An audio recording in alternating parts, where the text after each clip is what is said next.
Hello guys, welcome to my channel. അപ്പോൾ ഇന്ന് നമ്മളൊരു ക്വില്ലിങ് ഫ്ലവർ ചെയ്യാൻ പോകാം. അപ്പോൾ നിങ്ങൾക്ക് വീഡിയോയിൽ കാണിക്കുന്ന ഒരു 5 സ്ട്രിപ്പ് എടുക്കുക, വേറൊരു കളർ യെല്ലോ സ്ട്രിപ്പും കൂടെ എടുക്കുക.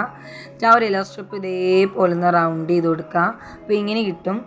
ഇനി നമുക്ക് ഒരു 5 സ്ട്രിപ്പ് വേറൊരു കളർ സെയിം കളർ എടുത്തിട്ട് അത് നമുക്ക് ഇതേപോലെ ഒന്ന് റോൾ ചെയ്തെടുക്കണം. നമുക്ക് ഇതേപോലെ കിട്ടും. ഇനി നമ്മൾ മൗൾഡ് എന്ന് പറയുന്നൊരു ഐറ്റം ഉണ്ട്, അതിൽ വെച്ച് 14 എന്ന് പറയുന്ന അളവിൽ വെച്ച് നമുക്കൊന്ന് ലൂസാക്കി എടുക്കാവേ. ഇനി അതിൻ്റെ അറ്റം ഒന്ന് ഒട്ടിച്ചു കൊടുക്കുക. ഇനി നമ്മൾ വീഡിയോയിൽ കാണിക്കുന്ന പോലെ തന്നെ ഒന്ന് ഈ ഒരു സൈഡ് പ്രസ് ചെയ്ത് കൊടുക്കുക, നല്ലതുപോലെ ഒന്ന് പ്രസ് ചെയ്ത് കൊടുക്കുക. അപ്പോൾ ഒരു ഇതളിൻ്റെ ആകൃതി പോലെ നമുക്ക് കിട്ടും. ഇതിനെ നമ്മൾ ടീ ഡ്രോപ്പ് എന്ന് പറയാം. ക്വില്ലിങ് ആർട്ടിൽ ഇതിൻ്റെ പേര് ടീ ഡ്രോപ്പ് എന്നാണ്. അപ്പോൾ ഇതേപോലെ നമ്മൾ ബാക്കിയുള്ള എല്ലാ സ്ട്രിപ്പും ആക്കി എടുക്കാം കേട്ടോ. നമുക്ക് ഇതേപോലെ ബാക്കി എല്ലാ സ്ട്രിപ്പും ആക്കി എടുത്തിട്ടുണ്ട്. അപ്പോൾ ഈ ഷേപ്പും പിന്നെ കുറേ 5 ഷേപ്പിനെയൊക്കെ കുറിച്ച് പറയുന്നതും അതിൻ്റെ പേരും കാര്യങ്ങളും എങ്ങനെ ചെയ്യുന്നതിനൊക്കെ ഉള്ള വീഡിയോ എൻ്റെ ചാനലിട്ടുണ്ട്. അത് എല്ലാവരും ഒന്ന് കയറി കാണാം.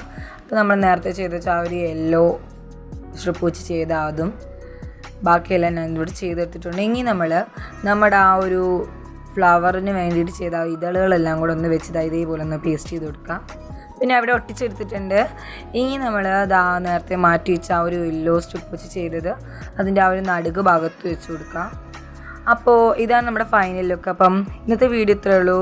വീഡിയോ ഇഷ്ടപ്പെട്ട ലൈക്ക് ചെയ്യുക, ഷെയർ ചെയ്യുക, സബ്സ്ക്രൈബ് ചെയ്യുക. ബൈ.